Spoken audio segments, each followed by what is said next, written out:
A los 33 años Jesús fue condenado a muerte, la peor muerte de la época. Solo los criminales eran condenados como Jesús. Jesús en el huerto suda sangre. Los evangelios nos dicen que Jesús comenzó a sudar sangre cuando estaba orando en el Monte de los Olivos, específicamente en el jardín del Getsemaní. Esto no es un lenguaje poético sino una condición médica llamada hematidrosis. No es muy común pero puede darse cuando hay un alto grado de sufrimiento psicológico. Lo que sucede es que la ansiedad severa provoca la secreción de químicos que rompen los vasos capilares en las glándulas sudoríficas. Como resultado, hay una pequeña cantidad de sangrado en las glándulas y el sudor emana mezclado con sangre. No es mucha sangre sino una cantidad muy pequeña. Esto provocó que la piel quedara extremadamente frágil de modo que cuando Jesús fue flagelado por el soldado romano al día siguiente, su piel ya estaba muy sensible. Ya Jesús estaba debilitado por lo sucedido en el huerto. Las flagelaciones romanas eran conocidas por ser terriblemente brutales. Generalmente consistían de 39 latigazos. El soldado usaba un látigo con tiras de cuero trenzado con bolas de metal entretejidas. Cuando el látigo golpeaba la carne, esas bolas provocaban moretones o contusiones, las cuales se abrían con los demás golpes. Y el látigo también tenía pedazos de hueso afilados, los cuales cortaban la carne severamente. La espalda quedaba tan desgarrada que la espina dorsal a veces quedaba expuesta debido a los cortes tan profundos. Los latigazos iban desde los hombros pasando por la espalda, las nalgas y las piernas. Mientras continuaba la flagelación, las laceraciones rasgaban hasta los músculos y producían jirones temblorosos de carne sangrante. Las venas de la víctima quedaban al descubierto y los mismos músculos, tendons y las entrañas quedaban abiertos y expuestos. La víctima podía experimentar un dolor tan grande que le llevase a una conmoción hipovolémica. Hipo significa bajo, volumen, se refiere a volumen y hémica significa sangre, por lo tanto, conmoción. Hipovolémica quiere decir que la persona sufre efectos de la pérdida de una gran cantidad de sangre. Esto causa 4 efectos. 1. El corazón se acelera para tratar de bombear sangre que no existe. 2. Baja la presión sanguínea, lo que provoca un desmayo o colapso. 3. Los riñones dejan de producir orina para mantener el volumen restante. 4. La persona comienza a sentirse sedienta porque el cuerpo ansía fluidos para reponer el volumen de sangre perdido. Camino al Calvario. Jesús se encontraba en condición hipovolémica mientras ascendía por el camino hacia el lugar de la ejecución en el Calvario llevando el madero horizontal de la cruz. Finalmente Jesús se desplomó y un soldado romano le ordenó a Simón que llevara la cruz por él. Luego Jesús dice, «Tengo sed», y en ese momento se le ofrece un trago de vinagre. En el momento de la crucifixión, la muerte de Jesús fue todavía peor que la crucifixión común. No a todos los criminales condenados los clavaban a la cruz. Muchos eran amarrados. A Jesús lo acostaron y clavaron sus manos en posición abierta en el madero horizontal. Esta viga se llamaba patibulum y en ese momento estaba separado el madero vertical, que estaba clavado al suelo de forma permanente. Los clavos que los romanos usaban eran de 13 a 18 centímetros de largo, afilados hasta terminar en una punta aguda. Se clavaban por las muñecas. El clavo atravesaba el nervio mediano. Ese es el nervio mayor que sale de la mano y quedaba triturado por el clavo que lo martillaba. Este dolor es similar al que uno siente cuando se golpea accidentalmente el codo y se da en ese huesito, en el nervio llamado cúbito, pero ahora imagine tomar un par de pinzas y presionar hasta triturar ese nervio. Ese dolor es similar al que Jesús experimentó. Al romper ese tendón Jesús y por tener sus muñecas clavadas, Jesús fue obligando a forzar todos los músculos de su espalda para poder respirar. Dolor excruciante.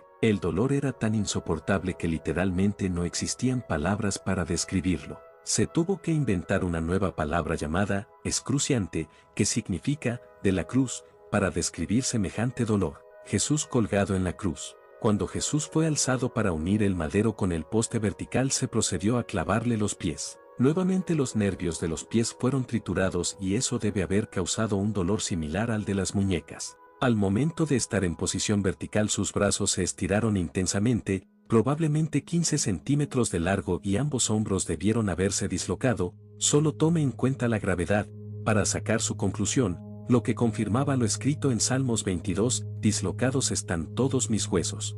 Una vez que la persona cuelga en posición vertical, la crucifixión es una muerte lenta y agonizante por asfixia. La razón es que la presión ejercida en los músculos pone el pecho en la posición de inhalación. Básicamente, Para poder exhalar, el individuo debía apoyarse en sus pies, fijos con clavos al madero, para que la tensión de los músculos se alivie por un momento. Al hacerlo, el clavo desgarraría el pie hasta que quede finalmente incrustado en los huesos tarsianos. Después de arreglárselas para exhalar, la persona podría relajarse y descender para inhalar otra bocanada de aire. Nuevamente tendría que empujarse hacia arriba para exhalar raspando su espalda ensangrentada contra la madera áspera de la cruz. Este proceso continuaba hasta que la persona ya no pudiera empujarse hacia arriba para respirar. Entonces moría. Jesús aguantó esa situación por poco más de 3 horas.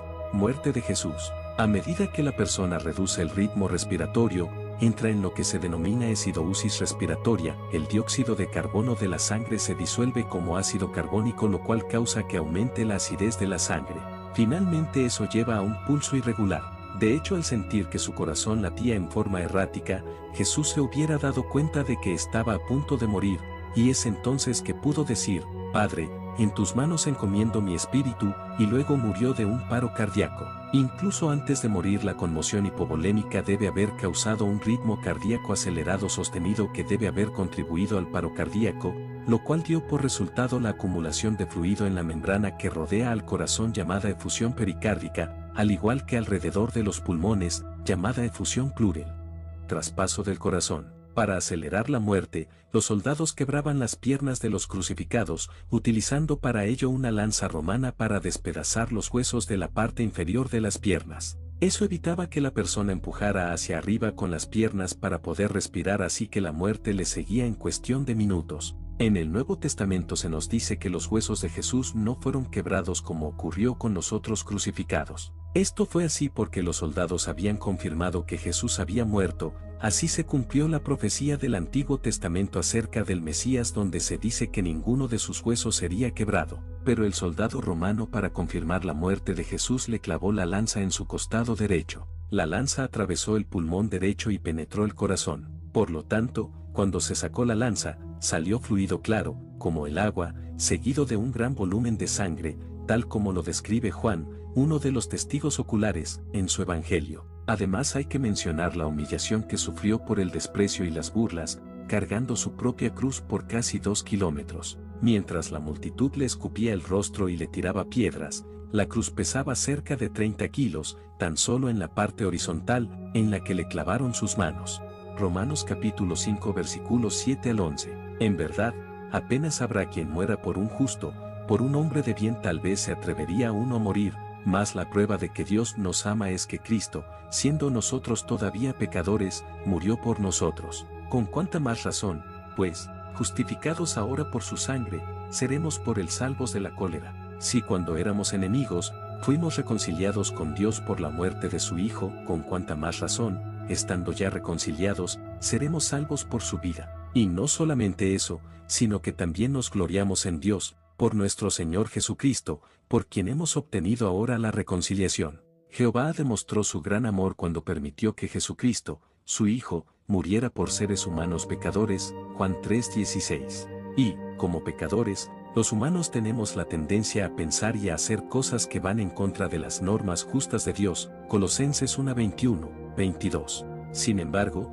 Dios abrió la puerta para que nos reconciliáramos con Él por medio de la muerte de su Hijo, Romanos 5:10. Gracias a eso, podemos tener una buena relación con Dios ahora y la esperanza de vivir para siempre, Romanos 5:11, 1 Juan 4:9-10. El apóstol Pablo les escribió esas palabras a los cristianos de Roma. En lo que hoy es el capítulo 5 de la carta a los romanos, Pablo les dijo a los cristianos porque podían sentirse contentos y estar seguros de su esperanza, Romanos 5:1-2. La esperanza no decepciona, les dijo Pablo, porque está basada en el gran amor de Dios, un amor que expresó mediante el sacrificio de su Hijo, Romanos 5:5-6.